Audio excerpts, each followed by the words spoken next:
So guys, good morning. Ayan, habang inintay ko si Ate Charity, siya yung magpipick up ng mga school supplies. Sakto pa kasi siya ng kabundukan.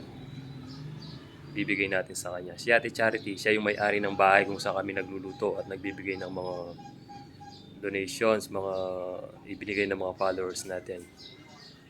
Tsaka shoutout ko na rin yung mga kabaryo natin. Nalaglag daw yung wallet ni Bapang Ronald. Pag nakita nyo, pag ibalik na lang mga idol. Si Bapang Ronald yung nagluluto ng tinapa mga idol. Yan guys, happy fiesta sa San Basilio. Doon ako pupunta niyan. Ihatid namin yung mga tables and chairs. Shoutout sa nagbigay nito. Maraming salamat idol. Ayaw niya magpa-mention ng pangalan. Dahil daw konti lang yung binigay niya. Yan guys ha. Liwanagan ko lang sa inyo mga idol. Mapamalaki man o maliit yung ibinigay mo, konti, parehas lang yon. Malaki, konti yung ibinigay mo.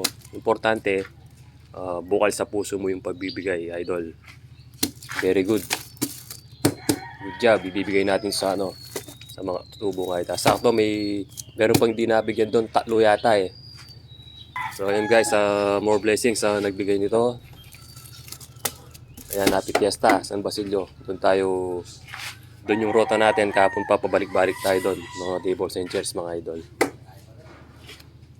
Pero may problema si dito, si Bapang Ronald.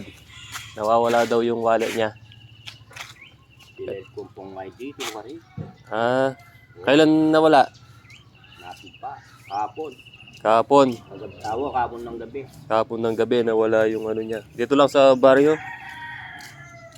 Sa baryo Pipitek. O baka may pinuntahan ka pa. Wala na. Ayun, pag nakita nyo yung niya, wallet niya, paki-sorry na lang mga idol.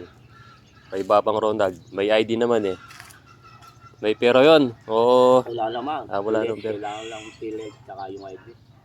So yun guys, shoutout sa mga kabaryo natin. Baka makita nyo yung wallet ni Bapang Ronald. Pag-ibalik na lang po sa kanya. Kaya dito sa bahay. Kasi dito lang siya nagtatrabaho eh. Sa harapan ng bahay, nagluluto ng tinapa. Wait niya ba? Pag-ideakan niyang potato. Nawawala po yung wallet niya mga idol. Napakalaking tulong ng mga ganito sa mga katutubong ita mga idol. Hindi na sila bumibili ng mga school supplies. Ang dami natin mababait na mga followers mga idol.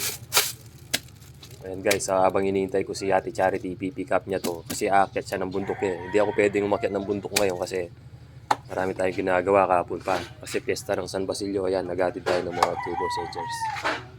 Good morning mga idol. Salamat taga San Basilio. Ayan, ang dami nating mabubuting mga followers mga idol. Tapos meron pa tayong mga tira-tirang mga crayons. Ayan ibibigay natin kay Ate Charity kasi alam ko mamaya aakyat na ng kabundukan yon every Saturday.